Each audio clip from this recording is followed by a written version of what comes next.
Hello friends, welcome back to my YouTube channel the SCP study. हम पढ़ रहे थे राजस्थान के लोक देवताओं के बारे में। उसी सीरीज को आगे बढ़ाते हैं और पढ़ते हैं हम अगले लोक देवता तेजा जी के बारे में। तो चलिए शुरू करते हैं।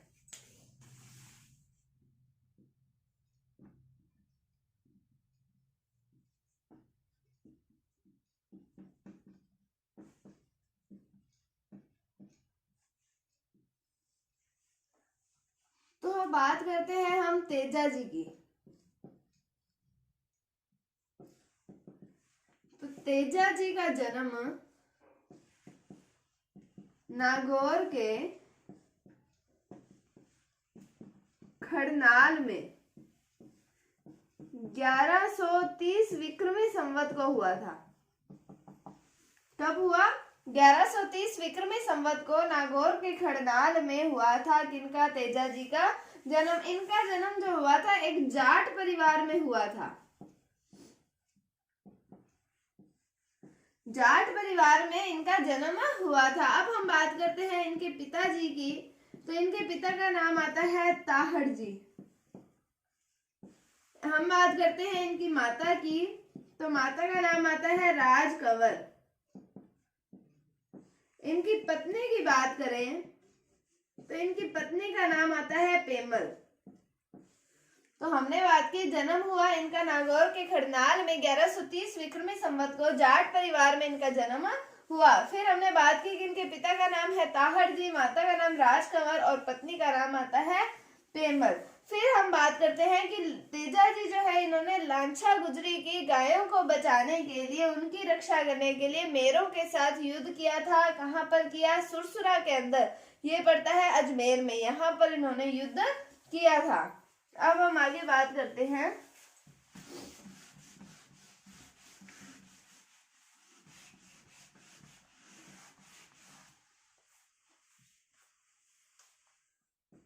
इन्होंने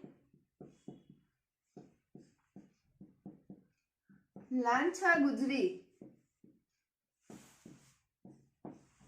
की गायों की रक्षा के लिए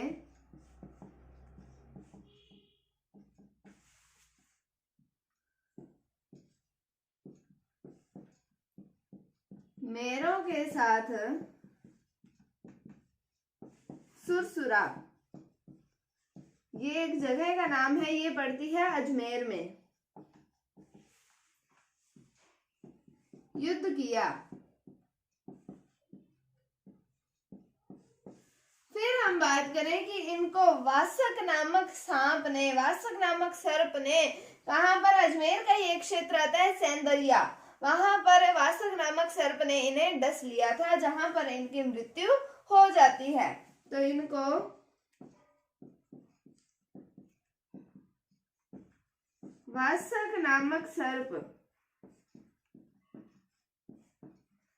ने सैंदरिया में, यानी कि ये पड़ता है अजमेर में, डसा।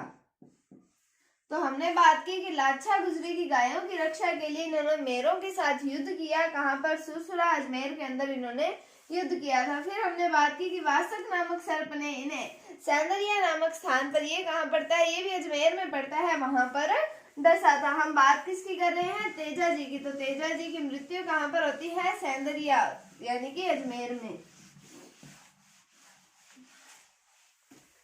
फिर हम बात करें इनके मेले की। तो इनका मेला लगता है भाद्रपद शुक्ल दशमी के दिन, जिसको तेजा दशमी भी कहा जाता है। तो भाद्रपद शुक्ल दशमी के दिन यानी कि तेजा दशमी के दिन इनका मेला भरता है। इनका मेला जो है एक पशु मेला भी लगता है और एक वृक्ष मेला भी लगता है। एक पशु मेला लगता है और एक वृक्ष मेला। तो पशु मेला तो लगता है पर्वतसर नागौर में,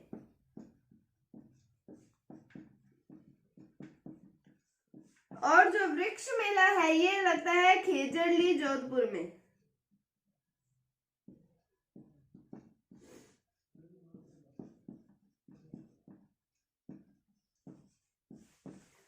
तो इनका मेला कब लगता है? भाद्रपद शुक्ल दशमी यानी कि तेजा दशमी के दिन लगता है। एक पशु मेला लगता है परबतसर नागौर में और एक वृक्ष मेला लगता है खेजड़ली जोधपुर के अंदर। किनका? तेजा जी का। फिर हम बात करें इनकी घोड़ी की, तो इनकी घोड़ी का नाम आता है लीलन।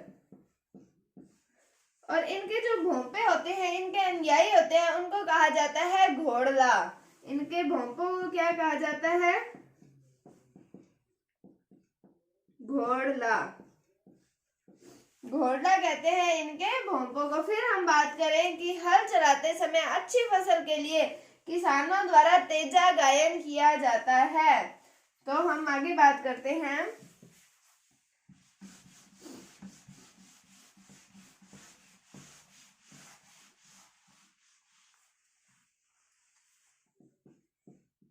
हल चलाते समय अच्छी फसल के लिए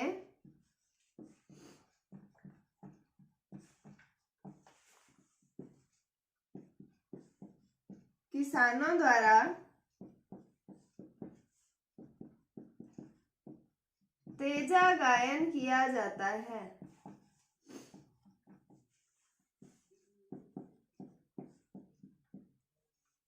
तो ये था तेजा जी के बारे में। क्या पढ़ा हमने? नागौर के खड़नाल में इनका जन्म हुआ। 1130 विक्रमी संवत को इनका जन्म हुआ। जाट परिवार में हुआ। फिर हमने इनके पिता का नाम पढ़ा ताहड़ जी, माता का नाम राजकंवर और पत्नी का नाम पेमल पढ़ा था।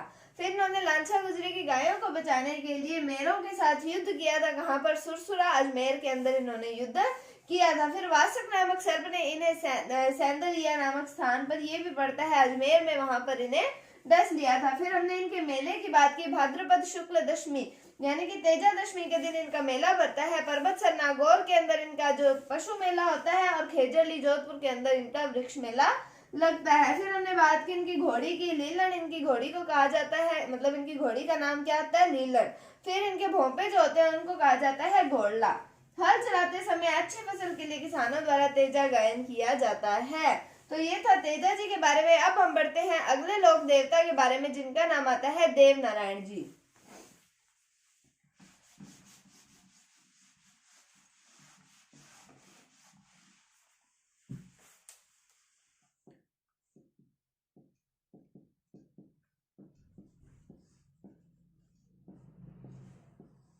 तो देव नारायण जी के पिता की बात करते हैं हम, तो उनका नाम आता है सवाई भोज। इनकी माता की बात करें तो माता का नाम आता है सेडूबाई।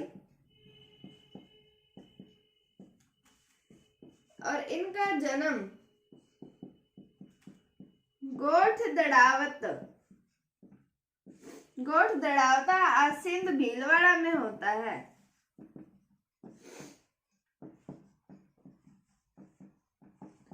अब हम बात कर रहे हैं देव नारायण जी। नारायण किसको कहा जाता है? विष्णु जी को। तो इन्हें विष्णु का अवतार माना जाता है।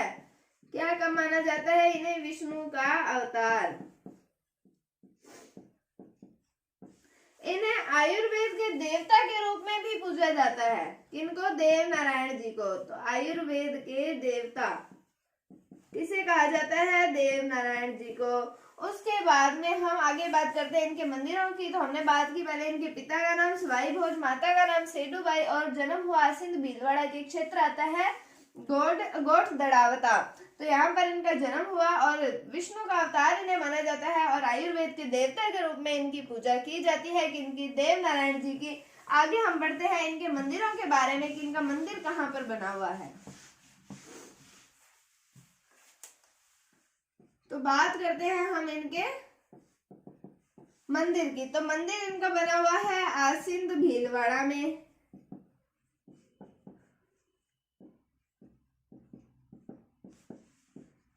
देवमाली अजमेर में और देवधाम टोंक में। मंदिर कहाँ बने हुए हैं? आसिंद भीलवाड़ा, देवमाली अजमेर में और देवधाम कहाँ पर है? वो है टोंक में। फिर हम बात करें इनके देहांत की। तो इनका देहांत होता है भिनाए नामक क्षेत्र पर, ये पड़ता है अजमेर में। हमने इनके मंदिरों की बात की तो इनके मंदिर के अंदर इनकी पूजा ईंट की पूजा की जाती है। इनके जो प्रतीक स्वरूप ईंट की इनकी पूजा की जाती है और इन पर नीम के पत्ते चढ़ाए जाते हैं। क्या चढ़ाया जाता है? नीम के पत्ते चढ़ाए जाते हैं और ईंट की पूजा की जाती है। हमने मंदिरों की बात की, सिंध, भीलवाड़ा, देवमाली अजमेर, देवधाम टोंक और देहांत हुआ इनका भिनाए अजमेर में, और इनकी पूजा जो है ईंट के रूप में की जाती है। इनके मंदिर में ईंट की पूजा की जाती है और इन पर नीम के पत्ते चढ़ाए जाते हैं। अब हम बात करें कि देवनारायण जी की जो फड़ है वो सभी लोक देवताओं में सबसे लंबी फड़ है। तो सभी लोक देवताओं में सबसे लंबी फड़ कौन से लोक देवता की है पूछा जाए तो आंसर होगा वो देवनारायण जी की। तो हम ये लिख सकते हैं कि सभी लोक देवताओं में सबसे लंबी फड़ है किसकी है? देवनारायण जी की फड़ सबसे लंबी है। और ये जो फड़ है इसको इनके भोंपों द्वारा यानी कि इनके अनुयायियों द्वारा जंतर नामक वाद्य यंत्र पर बांधा जाता है। कौन से वाद्य यंत्र पर? जंतर नामक वाद्य यंत्र पर बांधा जाता है। उसके बाद में हम बात करें कि देवनारायण जी की जो फड़ है इस पर 5 रुपए का डाक टिकट भी जारी किया गया है। 5 रुपए का डाक टिकट जारी किया गया है किस पर? देवनारायण जी की फड़ पर। अब हम आगे बात करें कि एक आती है हमारे पास कवित्री कह सकते हैं या हम रचयिता कह सकते हैं, तो लक्ष्मी कुमारी चुनावत।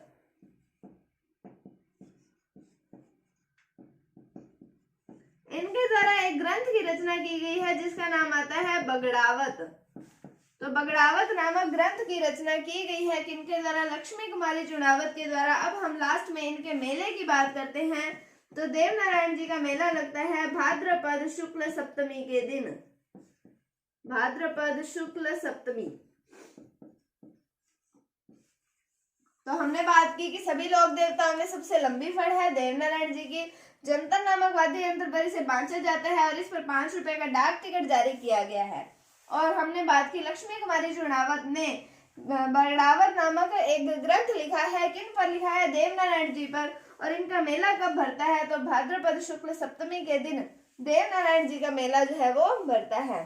तो ये था देवनारायण जी के बारे में। हम एक बार रिवाइज कर लेते हैं। क्या हमने इनके पिता का नाम पढ़ा सवाई भोज, माता का नाम सेडूबाई, और उसके बाद में जन्म पढ़ा हमने असिंध भीलवाड़ा के अंदर विष्णु का अवतार माना जाता है। आयुर्वेद के देवता के रूप में देवनारायण जी की पूजा की जाती है। फिर हमने इनके मंदिरों की बात की, असिंध भीलवाड़ा में, देवमाली अजमेर के अंदर और देवधाम जो है वो टोंक में। देहांत पढ़ा हमने भिनाए अजमेर के अंदर। फिर हमने पढ़ा इनके मंदिर में ईंट की पूजा की जाती है और नीम के पत्ते जो है वो इन्हें चढ़ाए जाते हैं। हमने पढ़ा सबसे लंबी फड़ इनकी है। सभी लोक देवताओं में जंतर नामक वाद्य यंत्र पर इसे बांधा जाता है। 5 रुपए का डाक टिकट जारी किया गया है। और लक्ष्मी कुमारी चुनावत ने बगड़ावत नामक जो ग्रंथ है वो लिखा है। और इनका मेला कब भरता है? भाद्रपद शुक्ल सप्तमी के दिन देवनारायण जी का मेला भरता है। तो आज हमने पढ़ा तेजा जी और देवनारायण जी के बारे में। उम्मीद है आपको टॉपिक समझ आया होगा। अगर आपको इसमें कोई भी डाउट है तो आप कमेंट सेक्शन में पूछ सकते हैं। अगर आपको वीडियो थोड़ी सी भी अच्छी लगे तो इसे लाइक कीजिए, शेयर कीजिए और चैनल पर नए हैं तो इसे सब्सक्राइब जरूर कीजिए। Thank you, thanks for watching, bye bye.